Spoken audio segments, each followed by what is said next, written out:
Muy bien, el tema que en esta hora vamos a tocar es el tema de los pactos de Dios. Para tener una mejor comprensión, una clara comprensión de la salvación, necesitamos saber o tener en claro lo que son los pactos.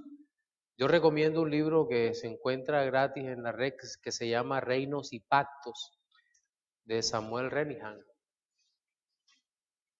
Reinos y Pactos de Samuel Renihan. ¿Por qué necesitamos entender los pactos en la Biblia? ¿Cuál es la razón?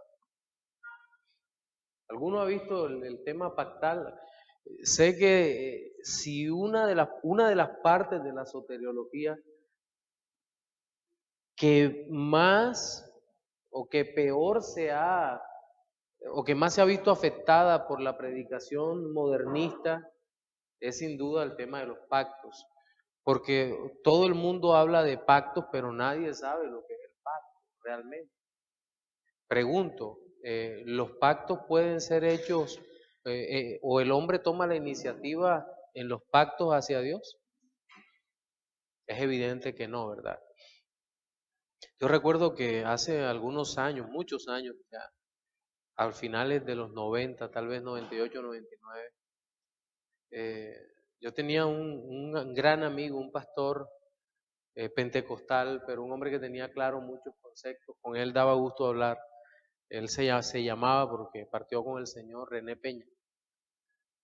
René una vez puso un ejemplo que me pareció fantástico, porque él me decía, mira Alex, tratar de pactar con Dios es como, guardando las proporciones, tratar de entrar a la hacienda de un millonario y después que entras, entrar a la fuerza. Y después que entras le dices, mira, hombre rico, yo voy a hacer aquí una casa y voy a plantar mi viña aquí o mi sembrado de aguacate, de lo que tú quieras. Y de ese sembrado, a ti te voy a dar el 10 o el 20%. Seguramente el hombre dueño de la hacienda le va a decir a uno, ¿y yo qué necesidad tengo de que tú me invadas mi terreno si todo es mío? Es lo mismo. Nosotros no podemos pactar con Dios, y menos en esas condiciones. Cuando hablamos de pactos, estos pactos de Dios tienen relación con la salvación. Y es por eso que necesitamos saber que Dios siempre se relacionó con el hombre a través de pactos. Dios no tiene otra forma de relacionarse con nosotros, solo a través de pactos. Así lo determinó el Señor. Pero ¿qué es un pacto? ¿Alguno sabe qué es un pacto? Sé que seguramente tenemos una idea. ¿Qué es un pacto? Convenio, un acuerdo, un trato muy serio. Pero fíjense que ahí hay una deficiencia nuestra, debido tal vez a nuestra cultura occidental de definir lo que es un pacto. Sí, me gusta una definición que tiene Wayne Grudem. Dice que es un acuerdo legal, inalterable y divinamente impuesto. Un acuerdo, pero ¿un acuerdo qué? Un acuerdo legal, inalterable y divinamente impuesto. San Waldron, si no me falla la memoria, dice que es una promesa juramentada. Una promesa juramentada. Es decir, es algo muy firme que Dios ha dado. Y si usted se da cuenta, en los pactos, en griego hay dos palabras para definir acuerdo o pacto. La primera es sinteke,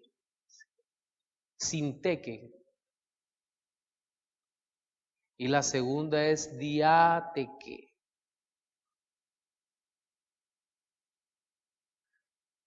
Sintique, era un acuerdo de igualdad entre dos personas que tenían el mismo grado de dignidad.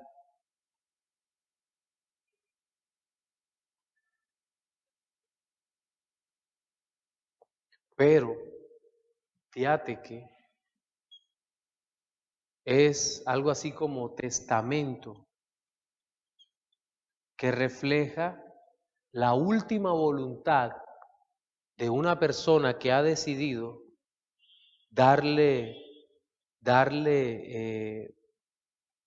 algo a alguien que está totalmente incapacitado y que no puede tenerlo a menos que le sea otorgado legalmente. Era algo así como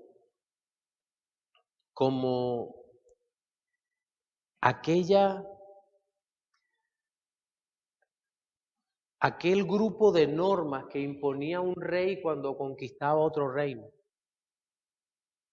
Es decir, ¿se acuerdan cuando un rey conquistaba? El rey llegaba y decía algo como: acabo de llegar, ustedes son mis esclavos, así que todos van a vestir de la misma manera, todos van a vivir como yo quiero que vivan, van a comer a tal hora, la comida se las doy yo, el agua se las doy yo, si no mueren. Ese es el tipo, guardando las proporciones, es el mismo tipo de pacto que Dios da. Un acuerdo legal inalterable, pero que es impuesto. ¿Y por qué lo hace Dios? Porque Él puede. Y Él es bueno. Él no negocia con nosotros. ¿Qué te parece si te salvo de esta manera y contigo hago tal y cual cosa? No. Dios impone su pacto. Y qué bueno que dice la Biblia que su voluntad es agradable y perfecta, ¿verdad?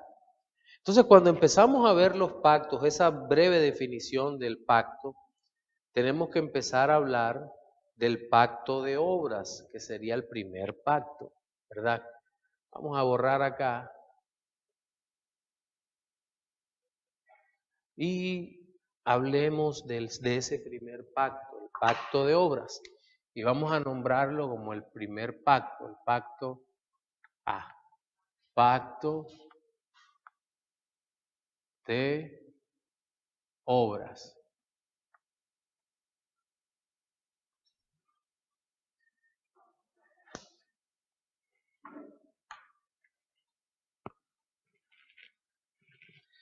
Ese primer pacto, pacto de obras, nosotros podemos ver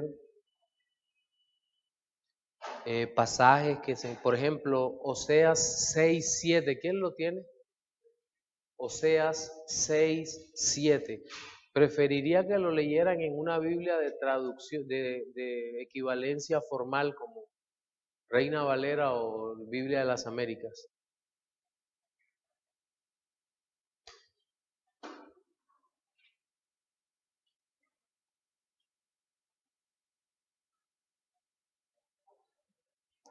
Adelante, Ricardo. Pero ellos como Adán han transgredido el pacto y allí me han traicionado.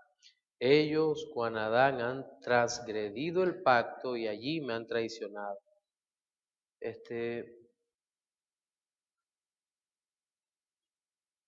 ¿Qué era el pacto de obras o qué fue? Dios crea a Adán, ¿verdad?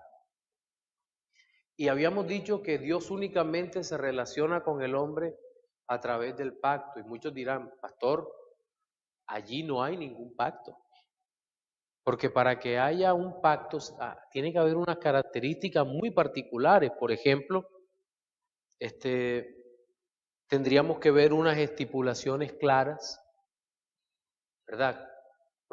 Dios claramente tiene que decir, esto es así y de esta manera deben vivir. Tiene que haber estipulaciones claras, condiciones de pacto, promesas de bendición, amenazas de castigo si se transgrede el pacto, y tienen que haber señales de pacto. El pacto de obras era para que las obras las hiciera el hombre. Por eso se llama pacto de obras, y fue en Edén. Pregunto, ¿en Edén había esas condiciones? Se tenía que cumplir el mandato de no tomar del fruto de este árbol, porque si el día que comiere ciertamente Claro, morirás. Ese es el primer vamos, pacto. muy bien, vayamos en orden. Muy bien, acabas de hacer una descripción bíblica de lo que dice el primer pacto. Hay una claridad que Dios da, ¿verdad? Ustedes viven aquí, pueden comer de todos los árboles, pero del árbol que está en la mitad, que es el árbol del conocimiento, de la ciencia, del bien y del mal, no pueden comer. ¿Por qué? Ahí hay una restricción, hay una amenaza. Puedes comer de todo y eres feliz, pero el día que comas de este, hay una amenaza de castigo.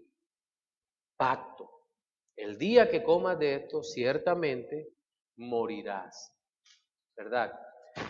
¿Hay señales de pacto? ¿Cuáles eran las señales de ese primer pacto? Los árboles. La obediencia era una condición de pacto. Gracias, Jaime. Era una condición de pacto. Claro. ¿Y cuándo? Y había promesas. En algún momento la prueba iba a terminar, ¿verdad? Y el árbol del conocimiento de la ciencia del bien y el mal sería quitado, y el hombre podía verse glorificado. Sí. Bueno, o sea, Ahí no hubo, lo que se comentó anteriormente, ahí no hubo voluntad, ahí no hubo la clase anterior, la voluntad, libre albedrío. En el pacto de obras, el hombre tenía libre albedrío para hacer el bien o el mal. Libre albedrío, tenía la capacidad, Adán tenía la capacidad de hacer el bien o hacer el mal. Quedó esclavo de su pecado, su voluntad quedó cautiva. Juan Camilo y Jaime. Ajá.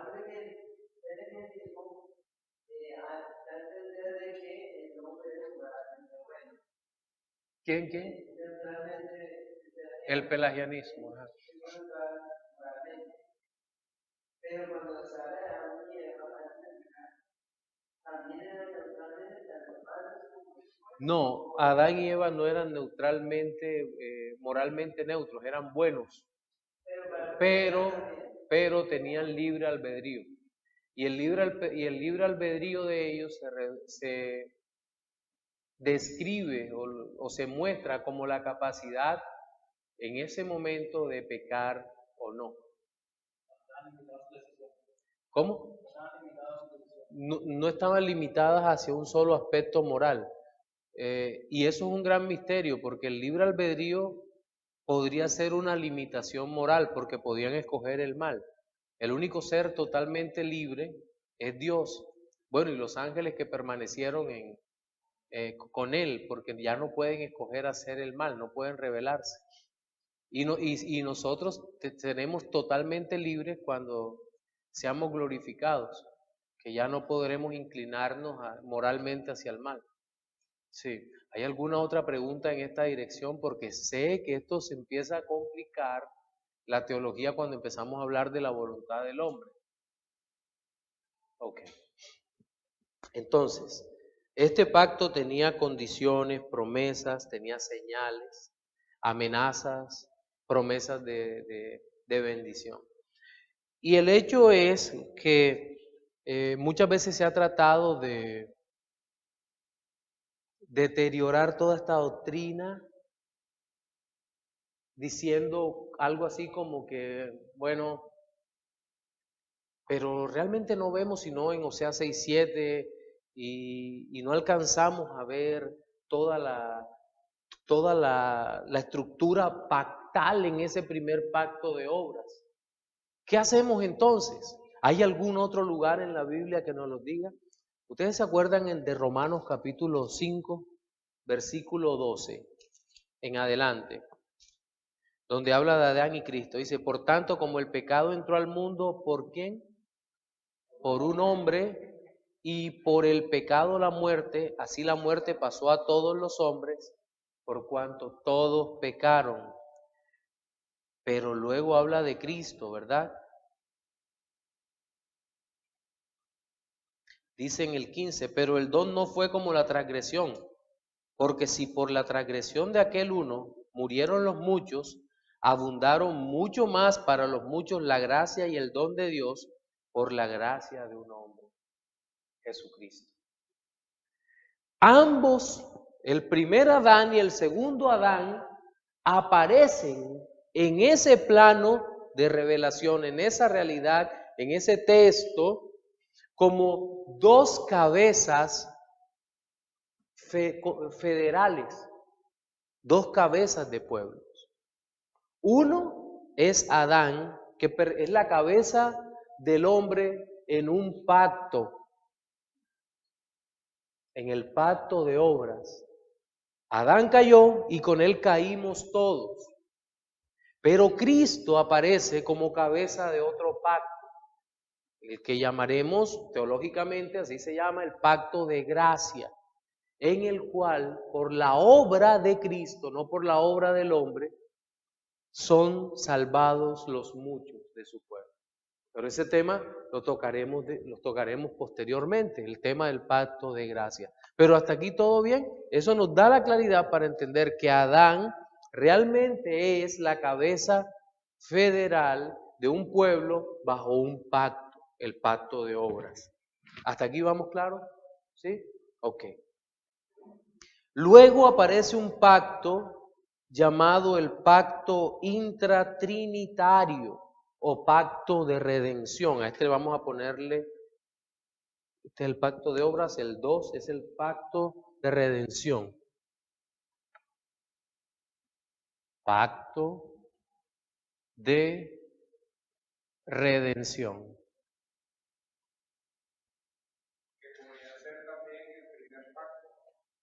No, como dice mi sobrino. Vamos con calma. Ok, pacto de redención.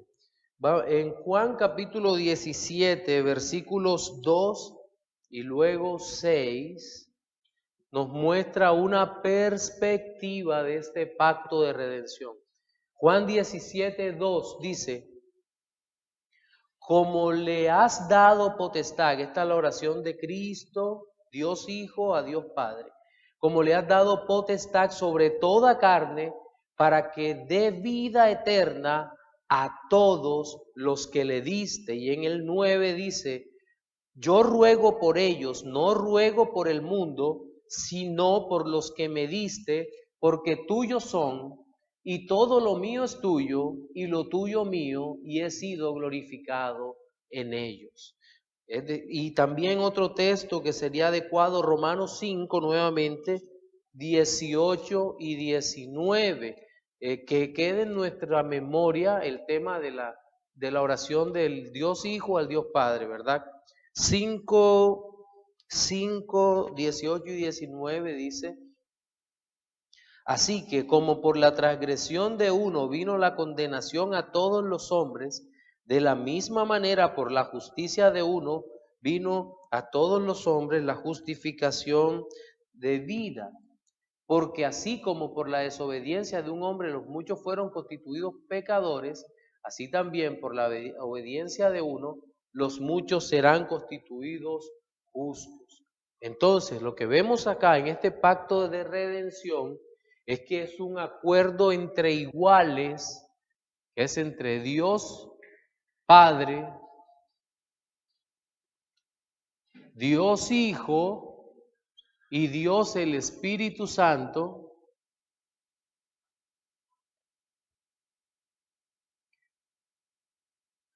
Dios acuerda intratrinitariamente, de manera soberana, redimir al hombre. Este pacto ocurre en la eternidad. No porque estamos viéndolo en la revelación, como ocurre la revelación. Todavía no caigas en el infra y supralazarismo. Cálmate. No vayas volando que todavía no hemos llegado allá. Hombre, entonces Dios decide de manera soberana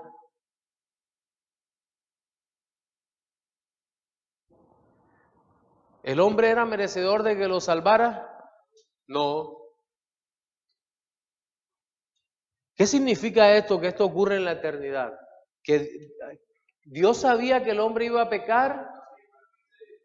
Dios había decretado que el pecado. Ahora, alguien puede decir, la expresión teológica más conocida es, Dios decidió permitir la entrada del pecado. Y abren un boquete así de grande para algo que se llama la voluntad permisiva. Bueno, yo no estoy muy de acuerdo con eso, pero eso en su momento lo vamos, o ya ustedes lo vieron en el decreto de Dios cuando estudiaron eso. Ok. Muy bien, entonces Dios decide salvar al hombre, ¿verdad? Decide salvar. Pero entonces viene un tercer pacto que es ya el que nos toca a nosotros, y es el pacto de gracia.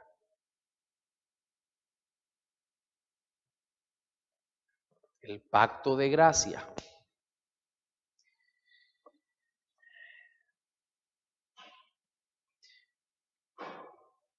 ¿A qué se refiere con el pacto de gracia? Dios decide salvar al hombre en la eternidad, pero en el tiempo ese pacto se tiene que ejecutar, que hacer efectivo. ¿Cuándo entonces ocurre ese pacto de gracia? Con la venida de Cristo, pero entonces hay un problema aquí que tenemos. Nos vamos a encontrar que hay un pacto con Abraham,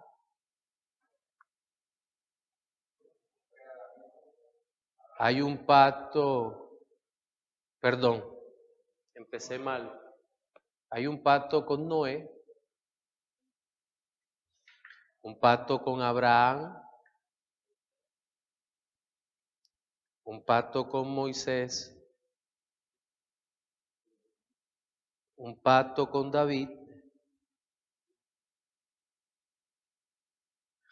un pacto declarado al profeta Jeremías, y por acá tenemos algo que el Señor le llama nuevo pacto en Cristo.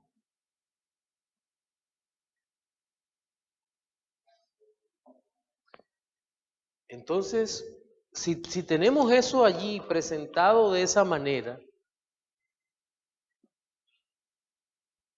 ¿cómo le llamamos a este pacto? Este pacto es de gracia, de obras, igual este y este. ¿Qué hacemos con eso? Estoy hablando de 3 pactos, obra, redención y gracia. Si seguramente, No, el de Adán sí definitivamente es acá. Adán, ¿verdad? Pero entonces, ¿qué hago con eso? ¿Dónde los pongo? ¿Cómo lo explico? Muy bien, Jaime. La gracia. Ahora, si usted está en un seminario presbiteriano, bueno, ahora les explico eso. El pacto de gracia es prometido aquí, aquí también, aquí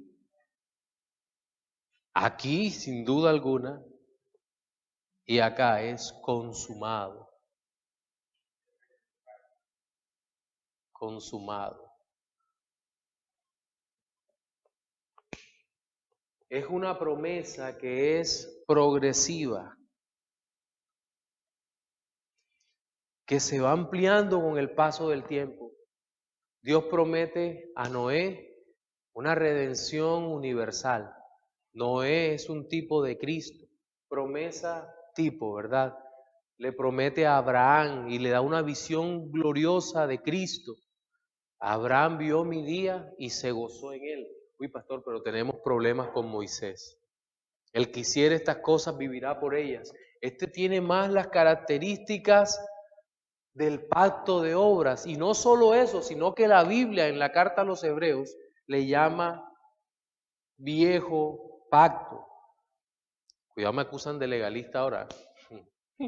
O de liberal, más bien. No, el viejo, ese pacto no desaparece. Claro que desaparece. No todo, ¿verdad? Pero desaparecen todas aquellas cosas de la ley. ¿Por qué? Porque este es un pacto como todos los demás transitorio. Un pacto incompleto dado por Dios hasta la venida de Cristo. Ahora, la ley moral está vigente, ¿verdad? Y se resume en dos mandamientos muy fuertes. Y Cristo dio mandamientos fuertes en el Sermón del Monte. Sí, pregunto, ¿este pacto podía salvar guardando eso? ¿Qué era lo que salvaba? La gracia. Es más, Martin Lloyd Jones, en uno de sus libros, creo que es Dios el Padre, Dios el Hijo, dice, si yo puedo dividir la Biblia en una parte, la dividiría en Génesis 3:15, donde está la promesa del Evangelio. Claro, allí está la promesa del Evangelio y solo allí, desde allí empieza la promesa, la expansión a mostrarse la gracia que vendría en Cristo. Entonces Moisés, David, ¿qué fue David? El rey tipo de Cristo, tipo de Cristo. Jeremías, capítulo 31, es una referencia gloriosa al pacto, al pacto. Pero cuando Cristo llega, a eso se le llama nuevo pacto, porque tiene mejores promesas, porque nuevo pacto. Ahora, si usted que estuviera en un seminario presbiteriano, le dirían, no, el nuevo pacto el pacto de gracia empieza desde Abraham. Las promesas son dadas allí. Las promesas son dadas allí. El nuevo pacto empieza en Abraham. Mira, Dios le prometió y se fue dando y le dio señales de pacto. ¿Cuál fue la señal del pacto tan fuerte que le dio Dios a Abraham? La circuncisión. Y es por esa razón que como para los hermanos presbiterianos, todos los elementos están presentes en el pacto abrámico, que ellos reemplazan la circuncisión por el bautismo de infantes. Inmediatamente dice, si todo está consumado aquí, entonces la circuncisión es idéntica al bautismo de infantes y se basan en un texto mal interpretado de Colosenses, ¿verdad? Pero entonces para nosotros, ¿por qué no es lo mismo? Para nosotros, digo, todos los que somos del ala bautista de la Reforma. ¿Cuál es la razón? Pues creo que es evidente. Claro, que todo esto se fue cayendo, pero sobre el nuevo pacto, la Biblia dice que tiene mejores promesas. Ya te doy la palabra, Víctor, ya te doy la palabra. En este nuevo pacto en Cristo, la teología bautista o teología federal, que es lo que considera básicamente o consideramos que todas las implicaciones de la venida de Cristo son superiores. Por eso la carta a los Hebreos tiene una frase, una palabra que marca el derrotero de esa carta, y es mejor. Cristo es mejor que los ángeles, mejor que los profetas, superior a Moisés, superior a los sacrificios, superior a la salvación, superior, y se muestra superior en todo el Evangelio. Cristo es mejor que la ley, que Moisés. Cristo es superior a Abraham. Cristo es mayor que David, lo dice todo eso la carta a los Hebreos. Cristo es mayor que David.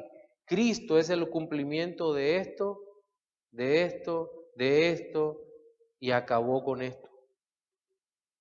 Entonces, cuando nosotros vemos esa realidad expresada allí, decimos, claro, aquí no hay lugar para amplificar una señal que fue dada a Abraham, simplemente la quítate de ahí circuncisión, y es bienvenida una señal totalmente nueva aplicada a los que son herederos de ese nuevo pacto, a los creyentes. Y por eso nosotros, sí, el bautismo como una señal, pero ¿para quiénes? Para los que creen. El bautismo no, la circuncisión era una señal de promesa, pero el bautismo es una señal de fe. Y los chicos no pueden profesar fe. Por esa razón, nosotros no vamos a creer en el bautismo de infantes, de niños. Y no solo esa, ¿cuál es la otra señal? La otra ordenanza que tenemos, el otro sacramento, la cena del Señor, ¿verdad? Ya no celebramos Pascua, sino cena del Señor. Sí. ¿Preguntas hasta aquí, Víctor?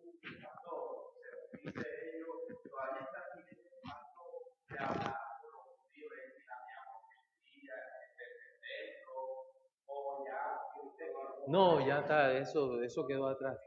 Sí, todo eso quedó atrás. ¿Alguna otra pregunta? Bueno, si no hay más preguntas por hoy,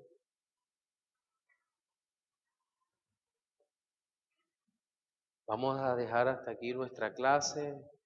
Seguramente vamos a amplificar algunos conceptos. Yo programé más clases, naturalmente. Espero poder cumplir nuestro plan de curso. Sí. Vamos a orar, dándole gracias a Dios.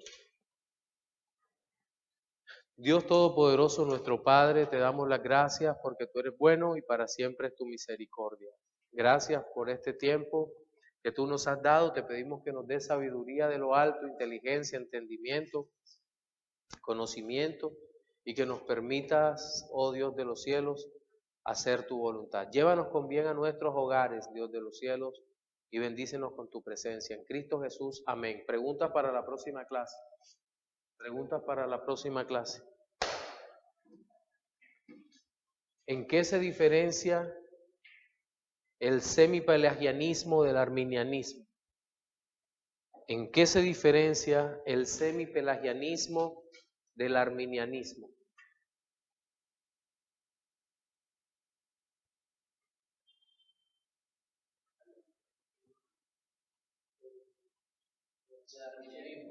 El semipelagianismo del arminianismo. Segundo, ¿qué es un pacto según la Biblia?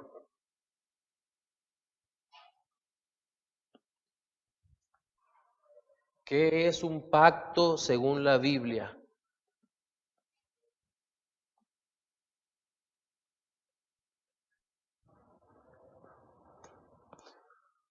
¿Cuáles son las bases bíblicas del pacto de obras? ¿Cuáles son las bases bíblicas del pacto de obras?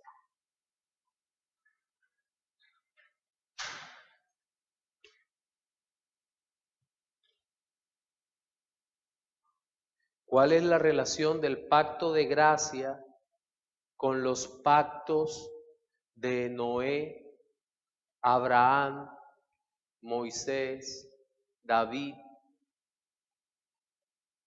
Jeremías? Una pregunta de análisis. ¿Está vigente el pacto de obras o alguna de sus partes? ¿Está vigente el pacto de obras o alguna de sus partes?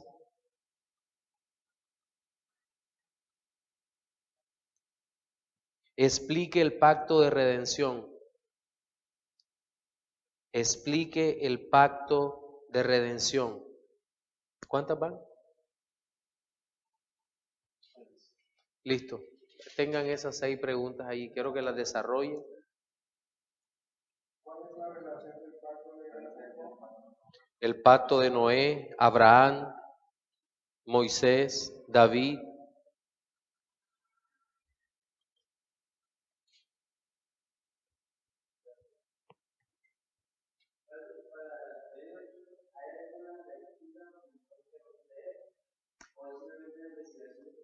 Hay un texto que creo que te lo envié, se llama, está en tu correo, creo que se llama El mito del libre albedrío por Walter Chantry.